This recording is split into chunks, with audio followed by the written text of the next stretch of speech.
We're following the breaking news. Hurricane Irma slamming into the Caribbean and heading toward the British Virgin Islands and Puerto Rico. Forecasters now say Florida could be in the bullseye of this Category 5 monster storm by the weekend. On the phone with us from Miami is the Florida Governor, Rick Scott. Governor, I know you got a lot going on. Thanks so much for calling in.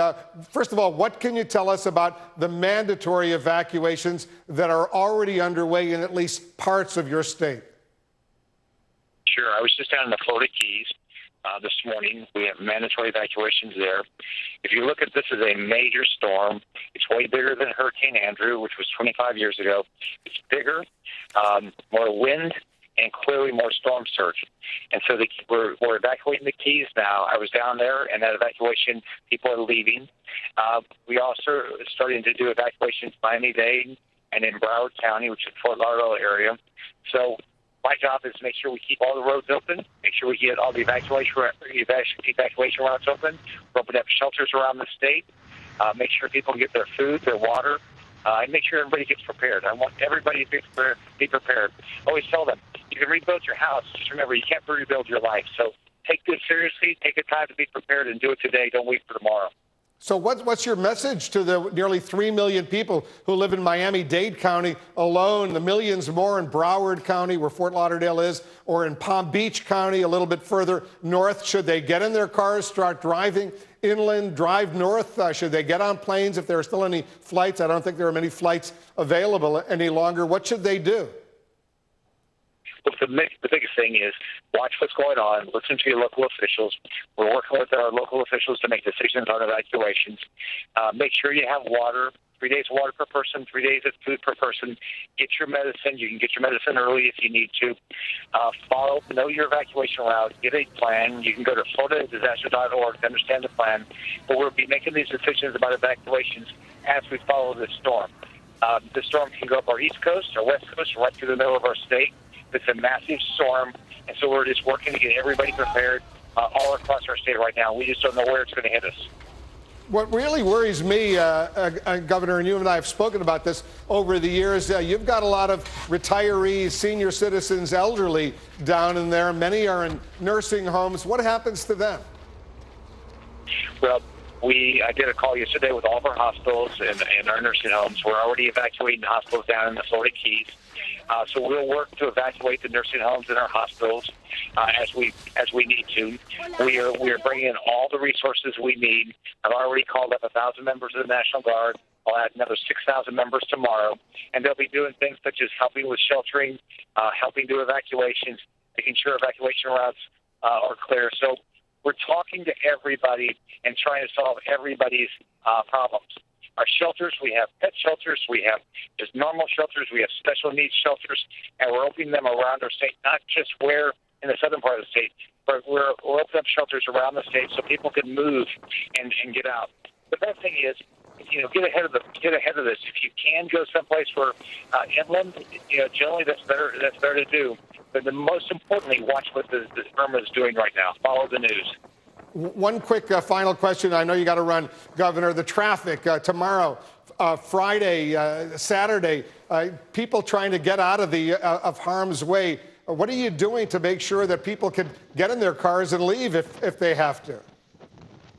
You can go to www.fdot.fl511.com and you look at traffic cameras all around the state. So we're following that. We're working with our highway patrol, our Department of Transportation. I was in the Keys this morning. Traffic was flowing fine this morning. So we're doing everything we can to keep the traffic flowing. But I tell everybody, if you have the chance to evacuate, it's best to evacuate, but clearly listen and do it quickly once your local officials tell you to evacuate. Good luck, Governor. I appreciate what you're doing. I know this is a huge, huge crisis for everyone in Florida right now. Governor Rick Scott, thanks so much for joining us. Florida Senator Marco Rubio is also joining us on the phone right now. He's joining us from Florida. What's your advice to your fellow Floridians at this critical moment, Senator? I think they continue to do what they're doing, which is to get ready. Unfortunately, but I guess in this case, in some ways, fortunately, Florida has extensive experience now. A lot of people down here are new, but others have been here for a while and have lived through this. And you get ready for these because you just don't know how it's going to turn out. Obviously, you got to pay careful attention to what the National Hurricane Center is saying. But here's the bottom line. Anytime you have a Category 4 or 5 hurricane anywhere near you with any possibility of impacting you, you have to get ready for it. You can't wait. You're not going to 24 hours ahead of it is not going to give you enough time. So it's important for people to continue to do what they're doing, which is getting ready and making preparations for their homes and their families. If this hits Miami, let's say, and hopefully it doesn't, and it moves away, but let's say it does, are those buildings, those high-rise buildings, the cranes that are there building new buildings, are they ready to sustain a hurricane Category 4 or even a Category 5 that is potentially out there? That's a great question. I'm obviously not an architectural expert to give you advice or a clear answer on whether that's the case or not. I know that any new construction in Florida over the last 10 or 15 years was built to the building code, which is much stronger than what we had during Andrew. Obviously, when you're talking about a big glass building with a crane right next to it, there's certainly deep concern about what impact that could have. But it's a good question to ask, and I think we'll obviously one we'll need to ask here in the hours to come. Is the federal government, Senator, doing everything possible in advance to gear up for what could be a real disaster? I think the federal government, from everything we've seen, is doing everything it can to pre-position itself to provide assistance. I think part of the problem here, potentially, is both the sheer size of the storm and the sort of projected path it would take. Let's say it comes right up the spine of Florida or even up I-95, skirting the East Coast. All of those assets that we need to bring down to help people are positioned outside of Florida and Alabama or in Georgia, for example. That stuff cannot begin to come down to help people until that storm is cleared and it's safe to do that. And so that's why it's so important that people be prepared to sustain themselves and their families with 3 or 4 days of food and water and medicine, because it'll take a while. This storm, if it comes through and clears out, that's one thing. But if it actually continues to pound other parts of the state, it may be a while until, the FEMA and other agencies can kind of begin to deliver assistance down here. And very quickly, Senator, are you with the Secretary of the Treasury, Mnuchin, when he says pass all the emergency spending money for Hurricane Harvey in Texas, and it's presumably going to be tens of billions of dollars, if not more, for Florida as well, but link it to raising the nation's debt ceiling? Well, I'm not in Washington right now. I'm focused here on D.C. I'm focused here on what's happening in Florida. So I know that's an ongoing issue, and I haven't followed it closely this morning as I've been involved here on what's happening in Florida. Obviously, on the FEMA money and Harvey, I've said I'm supportive of funding. Obviously, I would say the same thing I would say about Florida if, God forbid, we get hit by a storm, and that is any funding should be directly tied to the event that happened, should not be used as a vehicle for extraneous funding. But I'll be supportive of that, as I have been in the past. The times I don't ever insist on a pay-for in the middle of a crisis like this.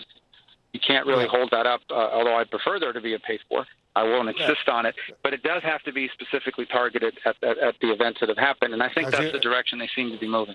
Yeah, as you know, FEMA's supposed to run out of money by Friday if this legislation isn't passed, and it just passed overwhelmingly in the House of Representatives. It's going to go to the Senate now, where they probably are going to add this raising of the nation's debt ceiling to the legislation and go back to the House. But if necessary, you would support that, right? Well, I would support the funding for FEMA. On the notion of tying it to the debt ceiling and these other issues, I'd have to give that a little bit more thought. I'd hate to see that be the reason why this doesn't move forward, and I hope they'll reconsider it if that's what they want to do, because there'll be those that object to it on those grounds.